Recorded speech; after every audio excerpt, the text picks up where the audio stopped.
আসসালামু আলাইকুম। আজকে আবারও নতুন একটি ভিডিও নিয়ে আপনাদের মাঝে হাজির হলাম অনেকদিন পর। আজকের ভিডিও টপিক হচ্ছে ম্যালওয়্যার ডেভেলপমেন্ট নিয়ে। আপনাদের রিকোয়েস্টে খুব ছোট্ট একটি ম্যালওয়্যার ডেভেলপমেন্ট মডিউল তৈরি করার চেষ্টা করলাম। আমাদের ম্যালওয়্যার ডেভেলপমেন্টের ক্ষেত্রে দুটো জিনিসের প্রয়োজন হবে। সি শার্প প্রোগ্রামিং ল্যাঙ্গুয়েজ এবং ভিজুয়াল স্টুডিও। আশা করি আপনারা এই দুটো কিভাবে ইউজ করতে হয় তা জানেন, কিভাবে কোড লিখতে হয় এবং কিভাবে ভিজুয়াল স্টুডিও ইনস্টল করতে হয়। আর ভিজুয়াল স্টুডিও ইনস্টল করার ক্ষেত্রে অবশ্যই ডটনেট ফ্রেমওয়ার্ক যেটা রয়েছে, ডটনেট ফ্রেমওয়ার্ক ডেস্কটপ অ্যাপ্লিকেশন ডেভেলপমেন্ট সেটি টিকমার্ক দিয়ে তারপর ইনস্টল করবেন। নয়তোবা আপনারা সিএস দিয়ে কাজ করতে পারবেন না। তো ভিজুয়াল স্টুডিও ওপেন করে নিই আমি। এরপর ক্রিয়েট এ নিউ প্রজেক্টে ক্লিক করব। এখান থেকে সার্চ করব কনসোল অ্যাপ, দেন ডটনেট ফ্রেমওয়ার্ক যেটা রয়েছে সেটি সিলেক্ট করে নেক্সটে ক্লিক করব। এখানে নাম দিব ম্যালওয়্যার 01, ক্রিয়েটে ক্লিক করব। বাকি সব যা আছে তা থাকুক। দেখুন এখানে সিসা প্রোগ্রামিং ল্যাঙ্গুয়েজের স্কেলেটনটি শো করছে, কিছু কোড, স্নিপেট কিছু কোড। আমরা এখানে চাইলে কোডিং স্টার্ট করে দিতে পারি। তবে সি শার্প ডেভেলপার যারা আছেন তারা ভালোভাবে জানেন কীভাবে এই কোডগুলো কাজ করে থাকে। এই যে মেইন মেথড দেখতে পাচ্ছেন, ইন্টারনাল ক্লাস প্রোগ্রাম একটি, আমাদের প্রজেক্টের নেম স্পেস দিয়ে, এবং আমরা যেগুলোকে পাইথন, জাভা এবং সি প্লাস প্লাসের মধ্যে ইনক্লুড, হ্যাশ ইনক্লুড, ইম্পোর্ট এগুলো জানতাম, সেগুলো এখানে ইউজিং হিসেবে ইউজ করা হয়। তো এবার আমরা প্রথম স্টেপে শিখব কিভাবে এক্সটার্নাল ক্লাস ইউজ করতে হয়, ক্রিয়েট করতে হয়, এবং এক্সটার্নাল ক্লাসকে কিভাবে ইউজ করতে হয়। তো সলিউশন এক্সপ্লোরারে চলে যাই। এখান থেকে রাইট ক্লিক করে অ্যাড এ সিলেক্ট করব, নিউ ফোল্ডার দেব, মডিউল নামের একটা নিউ ফোল্ডার তৈরি করছি। এই নিউ ফোল্ডারের ভিতর আরও একটা সাব ফোল্ডার তৈরি করব। রাইট ক্লিক করব, অ্যাড নিউ ফোল্ডার, সিস্টেম নামে একটি সাব ফোল্ডার ক্রিয়েট করলাম। এবার এই সাব ফোল্ডারের ভিতরে আমরা আরেকটি সি শার্প প্রোগ্রামিং এর ক্লাস তৈরি করব। সি শার্পের ক্লাস, নিউ আইটেমে ক্লিক করব, সিএস নামের এক্সটেনশন আছে এবং আমরা জাস্ট এখানের মধ্যে ক্লাসের নাম দেব। আমি হার্ডওয়্যার নামে ক্লাসের নাম দিলাম, অ্যাড করলাম। এখানে দেখতে পাচ্ছেন একটি সি শার্পের আলাদা একটি ক্লাস তৈরি হয়েছে, ইন্টারনাল ক্লাস। এবার আমরা এখানে চাইলে কোড করে স্টার্ট করে দিতে পারি। তবে আমরা এখানে আরেকটি কাজ করব, সেটি হচ্ছে এই ক্লাসটিকে অ্যাক্সেস করার জন্য আমরা আমাদের প্রোগ্রাম ডট সিএস অর্থাৎ মেইন ফাইল যেটা রয়েছে, মেইন ক্লাস, সেই মেইন ক্লাসে কিছু কাজ করব। তা হলো আমরা ইউজিং লিখব ফার্স্টে, তারপর আমাদের প্রজেক্টের নাম ম্যালওয়্যার ডট 01 ডট, আমাদের ফোল্ডারটির নাম, দেন সাব ফোল্ডারটির নাম, সেমিকোলন দিয়ে ক্লোজ করব। এখন আমরা যদি এখানে একটি মেথড তৈরি করি, public static void hardware info নামে, প্যারেন্থেসিস দিয়ে, এবার যদি আমরা এটাকে অ্যাক্সেস করতে চাই আমাদের মেইন ক্লাস থেকে, তাহলে কিভাবে করতে হয় দেখুন। আমরা সেই ক্লাসের নাম দেব হার্ডওয়্যার ডট, এবার সেই মেথডটির নাম প্যারেন্থেসিস দিয়ে ক্লোজ করে দেব। এবার আমরা যদি এই হার্ডওয়্যার ডট সিএস ক্লাস যেটা রয়েছিল, আলাদা ক্লাস, সেই ক্লাসের মধ্যে কোনো একটি কোড লিখে, যেমন সিডব্লিউ দিলে কনসোল ডট রাইট লাইন আসবে, দেন হ্যালো ওয়ার্ল্ড দেই। এবার যদি আমরা প্রোগ্রাম ডট সিএস ফাইলটিকে রান করি, তাহলে দেখুন প্রোগ্রাম ডট সিএস ফাইলে কোড না লিখেও আমরা এখানে আমাদের প্রিন্ট করাতে পারছি। কোড লিখেছে কোথায়? হার্ডওয়্যার ডট সিএস, যেই আলাদা ক্লাস তৈরি করেছিলাম সেই ক্লাসের মধ্যে এক্সটার্নাল ক্লাসে, এবং সেই এক্সটার্নাল ক্লাসটিকে আমরা মেইন ক্লাসের মধ্যে মেইন মেথডে ইউজ করতে পারছি। তো এবার আমরা ম্যালওয়্যার ডেভেলপমেন্টের ক্ষেত্রে কি কি করতে পারি সেই বিষয়গুলো দেখে নিই। আমরা প্রথমত কিছু ইনফরমেশন গ্যাদার করব। আজকে কিভাবে ইনফরমেশন গ্যাদারিং করা হয় সেই পার্টটি দেখব। তো আমরা টাইপ করব এখানে কনসোল ডট রাইট লাইন, দেন প্যারেন্থেসিসের মাঝখানে আমরা একটি ডাবল কোটেশন দিয়ে এখানে লিখব মেশিন নেম। আমরা যাচ্ছি প্রোগ্রামিং ইউজ করে আমাদের ডিভাইস যেটি রয়েছে ডেস্কটপ, সেই ডেস্কটপের ডিভাইস নেম যেটি সেটি গ্যাদার করতে। তো তার জন্য লিখব প্লাস দিব, এরপর এনভায়রনমেন্ট ক্লাসকে আমরা কল দেব। এনভায়রনমেন্ট এই ক্লাসটি ইউজ করে আমরা অনেক কিছু ইনফরমেশন গ্যাদার করতে পারি। তো আমি যাচ্ছি মেশিন নেম, তো আমরা লিখব মেশিন নেম। এই যে ক্লাসটি আমরা কল করলাম, আমরা সেটিকে অ্যাড করে দিলাম। এবার যদি আমরা কোডটি রান করি, তাহলে দেখতে পাবেন আমাদের মেশিন নেম এখানের মধ্যে শো করছে। একটা ইনফো আমরা গ্যাদার করে ফেললাম। এরপর আমরা চাচ্ছি আমাদের এখান থেকে আমাদের অপারেটিং সিস্টেমের ভার্সনটা জানতে। তো ওএস ভার্সন, এখানে এনভায়রনমেন্ট ডট মেশিন নেমের জায়গায় আমরা ডট দিয়ে ওএস নাম লিখে দেব, সরি ওএস ভার্সন। তারপর আমরা চাচ্ছি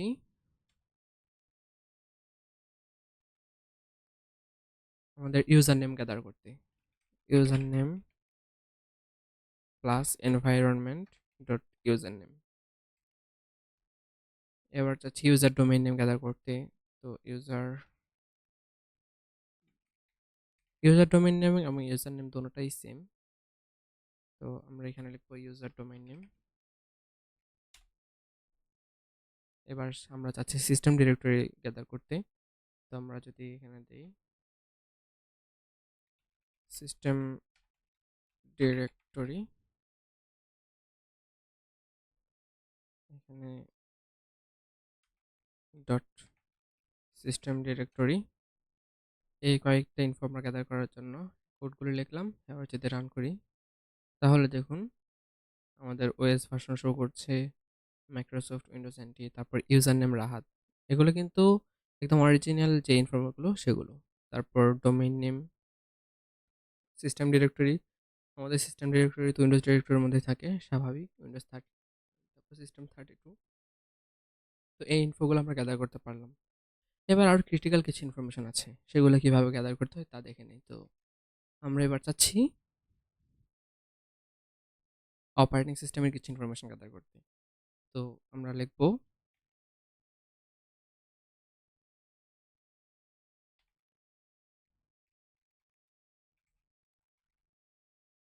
এখানের মধ্যে আরেকটি ক্লাসের হেল্প নিতে হবে, সেটি হচ্ছে ইউজিং সিস্টেম ডট ম্যানেজমেন্ট। তারপর আমাদেরকে আরেকটা কাজ করতে হবে, সেটি হচ্ছে রেফারেন্স সেট করতে হবে। আমরা সলিউশন এক্সপ্লোরারটা ওপেন করে মেলওয়্যারে ক্লিক করব আমাদের প্রজেক্ট নেমের উপর, দেন অ্যাড এ রেফারেন্স। এবার এখান থেকে সার্চ করব ম্যানেজমেন্ট, তাহলে সিস্টেম ডট ম্যানেজমেন্ট পেয়ে যাবেন। ওকে ক্লিক করবেন সিলেক্ট করে। এবার আমাদের কাজ শেষ, এখন আমরা কোড করতে পারি। এইখানে লিখব ম্যানেজমেন্ট অবজেক্ট সার্চার, সার্চার হয়েছে। তারপর এখানে দিলাম searcher 1 equal to new management of the searcher. এবার আমরা এখানের মধ্যে একটা কোয়েরি পাস করব, সেটা হচ্ছে select from Win32 operating system, then close করে দিলাম। এবার আমরা ফর ইচ লুপ চালাবো একটা, for each management object class নেব, এরপর একটি ভেরিয়েবল ক্রিয়েট করব ইন আমাদের যেই আলাদা ক্লাসের ম্যানেজমেন্ট অবজেক্ট সার্চার যে ক্লাসের একটা নতুন ভেরিয়েবল ক্রিয়েট করলাম না, সেই একটি কল করব। তারপর প্যারেনথেসিস ক্লোজ করে এখানের মধ্যে আমাদের বাকি কোডগুলো লিখব। আমাদের সকল ইনফরমেশন এই অবজেক্ট ভেরিয়েবলের মধ্যে এসে স্টোর হয়েছে। ফর ইচ লুপ যতবার চলবে ততবার একটি একটি করে ইনফো এখানে লোড হবে এবং আমরা সেটিকে প্রিন্ট করতে পারবো।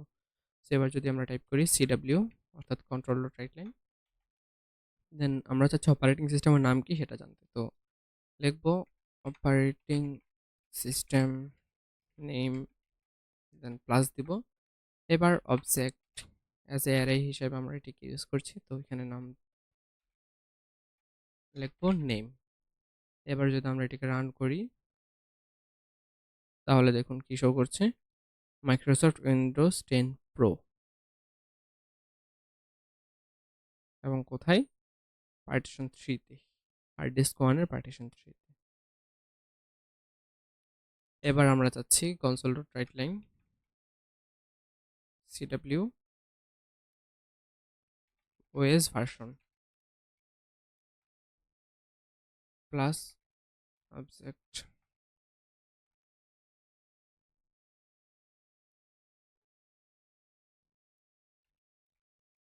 সরি ওএস ভার্সন হবে না, জাস্ট ভার্সন হবে। এবার আমরা চাচ্ছি এই অপারেটিং সিস্টেমের মধ্যে কয়জন রেজিস্টার্ড ইউজার আছে তা জানতে। তো এখানে লিখবো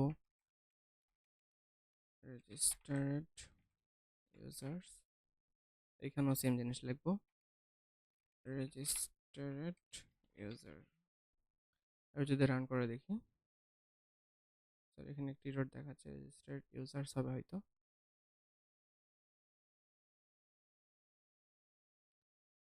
আচ্ছা সরি, এখানে আমার একটি স্পেলিং মিস্টেক হয়েছে, এখানে আই হবে।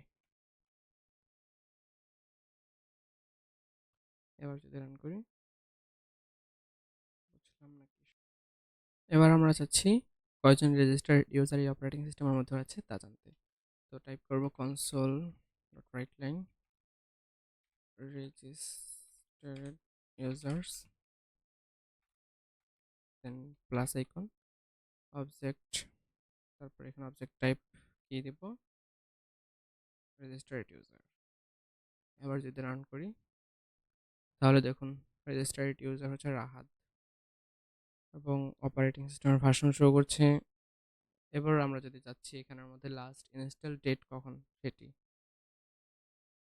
এখানের মধ্যে এটাকে ডুপ্লিকেট করলাম, এখানের মধ্যে এটিকে চেঞ্জ করে দেই ইনস্টল ডেট, মধ্যে এটাকে চেঞ্জ করে ইনস্টল ডেট দিলাম। এবার রান করি, তাহলে দেখুন ইনস্টল ডেটও শো করছে। তো এরকম আরও অনেক প্রপার্টিজ আছে, সেগুলোকে আপনারা ইউজ করতে পারেন। এখন আমরা চাচ্ছি আমাদের এই সিস্টেমের মধ্যে কতগুলো র্যাম আছে, কত জিবি র্যাম আছে সেটা ডিটেক্ট করতে। সো তার জন্য টাইপ করব অপারেটিং সিস্টেম টোটাল মেমোরি। এবার আমাদেরকে আবার একটি অবজেক্ট ক্রিয়েট করতে হবে, ম্যানেজমেন্ট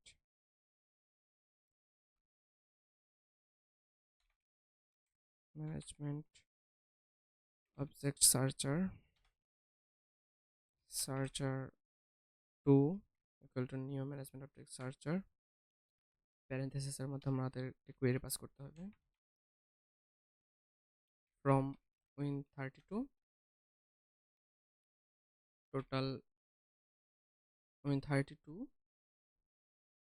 কম্পিউটার সিস্টেম সিস্টেম। এবার এই অবজেক্টটাকে আমরা ইউজ করব ফর ইচ লুপে, ফর ইচ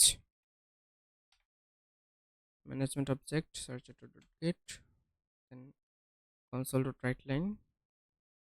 আমরা এভাবে ডিরেক্ট ইউজ করবো না, আমাদেরকে কিছু ক্যালকুলেশন করতে হবে। তো তা হচ্ছে var ram size in byte, বাইটের মধ্যে আমরা পাবো। তো প্রথমত সেটাকে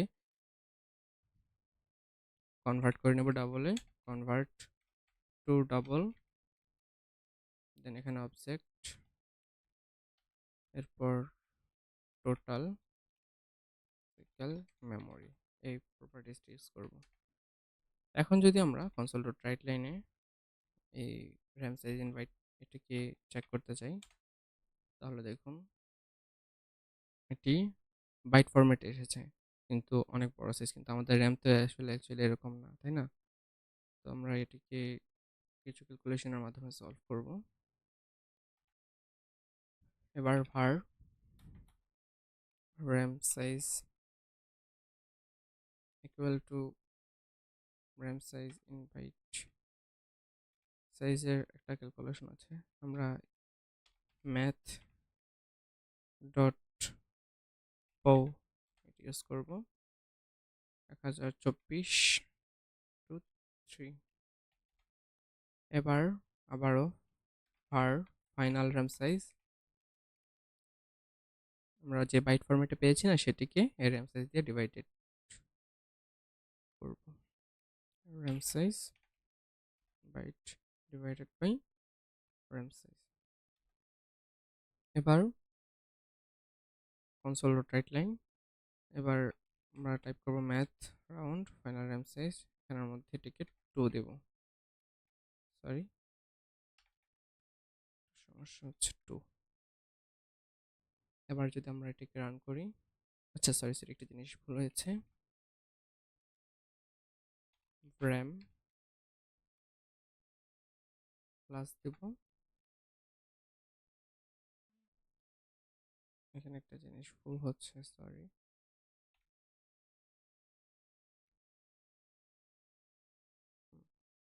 এবং লাস্টের দিকে আবারও প্লাস দিয়ে জিবি অ্যাড করে দেব, জিবি। এখন রান করি। ওকে, দেখতে পাচ্ছেন আমার এখানে 16 জিবি র্যাম আছে, তো 15.86 জিবি একদম অ্যাকিউরেট যে র্যামের সাইজটা সেটা এখানে শো করছে। তো এই গেল আমাদের বেশ কিছু ইনফরমেশন গ্যাদারিং এর প্রসেস। আরও কিছু ইনফরমেশন গ্যাদারিং এর প্রসেস আপনাদেরকে দেখাচ্ছি। এখন আমরা চাচ্ছি সিপিইউ এর সিপিইউ এর ইনফরমেশনগুলো গ্যাদার করতে। তো সিপিইউ ইনফরমেশন, আবার একটা অবজেক্ট ক্রিয়েট করব, management object searcher, searcher 3 equal to new management object searcher. Then প্যারেন্থেসিসের মাঝে আমরা কোয়েরি পাস করব, সিলেক্ট ফ্রম Win32 প্রসেসর। এবারও আবার ফর ইচ লুপ চালাবো।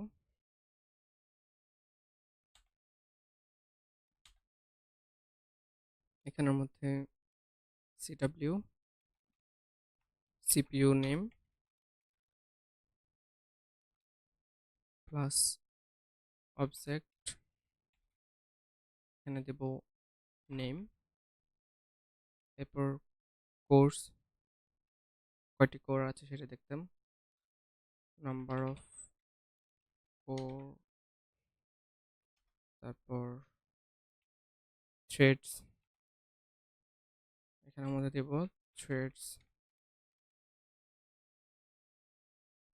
কাউন্ট। এবার যদি রান করি, দুইটা দেখাচ্ছে, CPU name Intel core i5, দেন কোর্স দেখাচ্ছে। আমরা এখানে একটা জিনিস ভুল দেখছি, তো থ্রেড কাউন্টস হবে।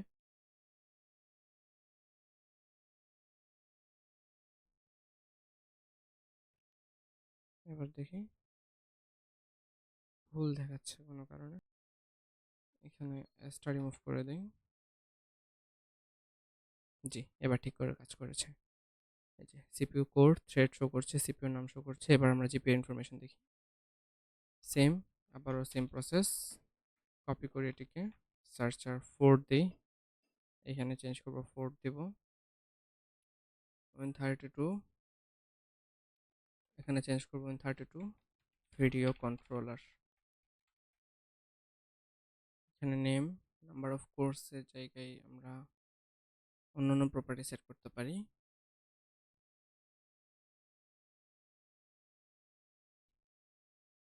ভিডিও প্রসেসর, এখানে আমরা দিব ভিডিও প্রসেসর।